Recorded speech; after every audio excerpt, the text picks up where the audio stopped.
sejauh sekalian, barangkali ada pertanyaan, jadi memang ini fetasonografi itu hal yang sulit ya. Karena itu setiap workshop acara POG itu hampir selalu ada workshop fetal neurosonografi. Jadi memang bagian yang sulit. Dan sudah sampaikan trik-triknya, tipsnya, saat mana kita harus periksa dan critical point-nya di mana, jangan sampai too early dan jangan juga sampai too late membuat diagnosis. Silakan barangkali dua pertanyaan dari sisi kiri saya. Kita ada waktu 10 menit. Belum ada, mungkin dari tengah. Yang sisi kanan mungkin kalau ada. Kalau belum ada mungkin saya dulu ya untuk Dr. Herman. Tadi kan sudah disampaikan Dr. Adri tentang ventriculomegaly yang harus dipahami adalah aliran liquor. Karena aliran yang produksi tentu dia harus mengalir ketika ada hambatan, tentu akan nampak ada sesuatu. Kemudian itu juga Dr. Herman juga mengatakan tentang pembentukan korteks cerebri sangat penting. Ada beberapa kelainan di situ dan kapan kita harus melihat. Dr. Biku juga sama tentang corpus callosum. Pertanyaannya mungkin begini, Dr. Biku atau Dr. Herman, mungkin bisa di summary ya dari ketiga topik tentang neurosonografi. Kapan waktunya kita mulai melihat neuro ini, artinya di brain. Dan tadi disampaikan jangan terlalu awal karena ada gambaran-gambaran yang memang normal. Dan kemudian waktu yang optimal. Dan yang ketiga, seringkali menurut pengalaman saya biasanya kalau kita lihat kelainan neurologis yang sering ada tiga yang sering. Kelainan pada CNS, kemudian kelainan GI tract, satu lagi kardiak itu sering banget sebenarnya. Jadi ketiga hal itu mereka ingat.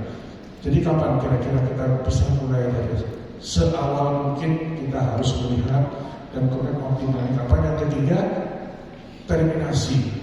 Kalau untuk mikrocephaly ventriculomegaly atau encephalus, adakah yang bisa menentukan dari gambaran neurosonografi itu yang bisa menentukan bahwa kita lebih menawarkan keputusan ada di tangan pasien bahwa ini harus diterminasi. Silakan mungkin dokter.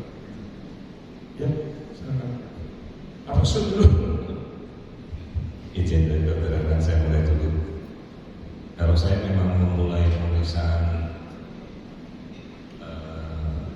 neurosonogram itu sebisa mungkin memang kita dari awal. Apalagi pasien kita selalu hati-hati sejak awal ya. Saya biasanya dari pemeriksaan transvaginal pada trimester pertama.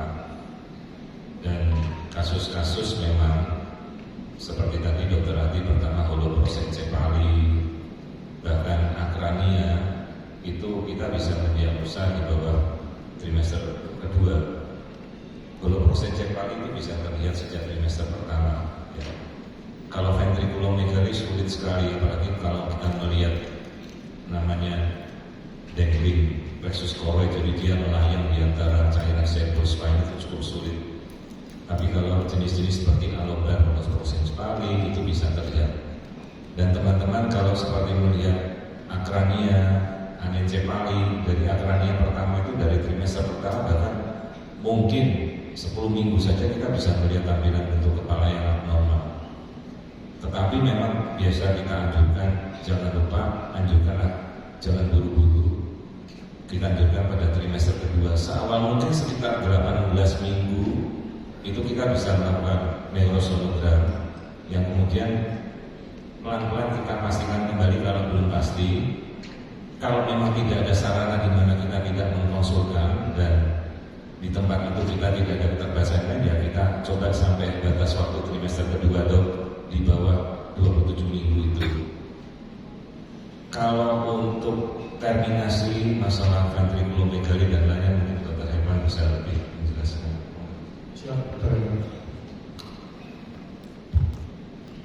Ya tadi sudah begitu ya, saya teruskan dulu. Terminasi kehamilan kalau kita terus tadi kan khususnya tentang ventriculomegaly, ada gradingnya, ada mild, ada moderate, ada severe sesuai dengan lebarnya. Ya sampai saat ini baik itu secara legal etik itu ventriculomegaly bukan merupakan suatu keadaan yang harus dilakukan kriminalisasi. Berbeda misalnya dengan aneksefal. Secara hukum itu memang ada memungkinkan, walaupun itu nanti kembali pada value yang kita ambil masing-masing, apakah kita melakukan atau tidak. Jadi itu saya pikir dulu. Jadi itu ventriculomegaly menurut saya bukan merupakan satu yang mengharuskan kita untuk melakukan terminasi kamera. Memang kita sadar bahwa makin tinggi derajat keparahannya, produksinya sudah tidak akan baik. Tapi sekali lagi bukan merupakan indikasi kita terminasi kamera.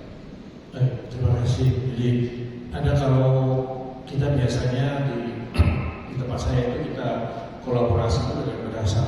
Jadi beliau biasanya memberikan saran.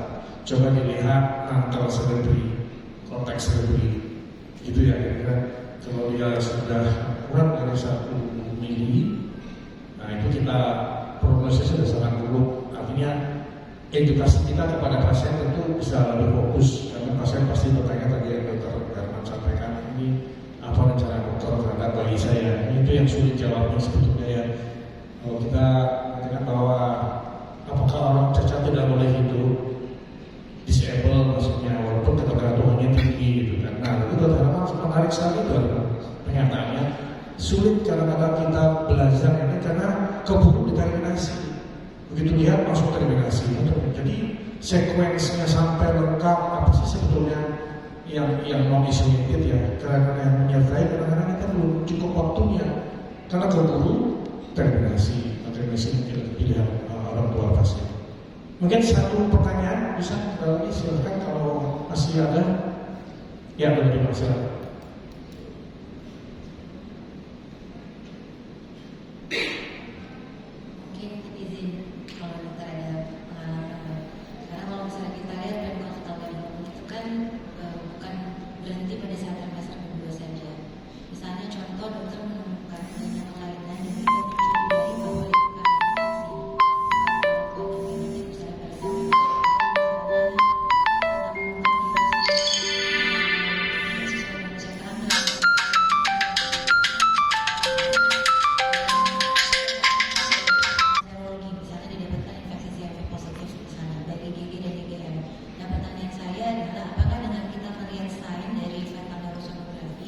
dan serologi, apakah boleh langsung diberikan antivirus misalnya contoh valacyclovir dan akan memperbaiki kerusakan dari otak tersebut?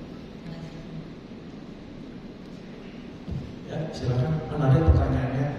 Apakah there is no choice for treatment? Ya, artinya kalau itu penyebabnya bukan kromosom anomali, infeksi gitu ya. Yang mana infeksi itu kan ada obatnya. Silakan. Bagaimana pendapat? Ya, sepanjang di tempat kita tidak memungkinkan untuk melakukan diagnosis pasti dari penyebab infeksi, kan dia bisa dengan cara invasif untuk menentukan adanya katakanlah CMV misalnya.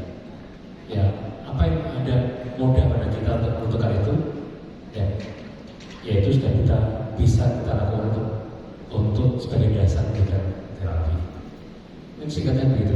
Tapi kalau memang kita mampu untuk lebih memastikan, itu harus kita lakukan. Tapi kalau tingkatan kita hanya sampai pada misalnya tadi dari imaging dan dari serologi saja, tidak mungkin pada yang lain, ya itu sudah bisa menjadi dasar bagi kita untuk bertindak sesuai dengan kemampuan yang ada.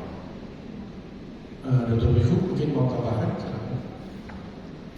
Sejauh ini kalau tidak ada bukti secara spesifik, mungkin profilaksis terhadap valacyclovir. Sejauh belum ada terapi definitifnya ya dok, kita bisa mencoba memberikan terapi itu. Tapi kalau untuk memperbaiki kemudian apakah kemudian perbaikan, saya kira mungkin tidak mungkin kembali lagi.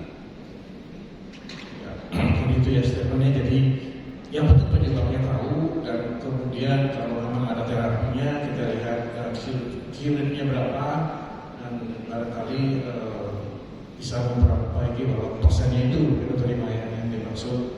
Jadi sebenarnya itu ada penyebab yang sudah pasti kita tahu, ya barangkali ada depannya kita boleh coba. Tentunya mungkin empiris ya, sambil melihat itu ya, itu lebih ya. Saya kira Bapak Ibu sekalian, karena waktu juga sudah selesai, sudah habis. Barangkali nanti kalau masih ada pertanyaan diskusi bisa dengan Dr. Biku dan Dr. Itu di luar ruangan ini. Saya mohon izin akan akhiri sesi ini. Mohon tepuk tangan untuk para pembicara dan untuk kita semua. Terima kasih atas perhatiannya.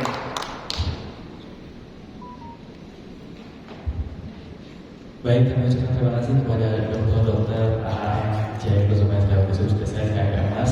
Kami undang terlebih dahulu moderator dan juga pembicara untuk foto bersama. Dr. mohon izin.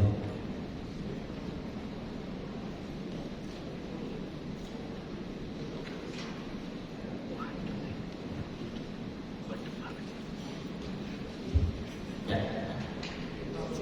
Baik. Kepada para hadirin peserta sekalian, kita akan memasuki terlebih dahulu sesi coffee break. Untuk itu kami persilakan untuk beristirahat terlebih dahulu 10 menit dan kami harapkan untuk langsung bisa masuk ke dalam ruangan karena waktu yang terbatas dan juga kita akan melanjutkan kepada sesi berikutnya.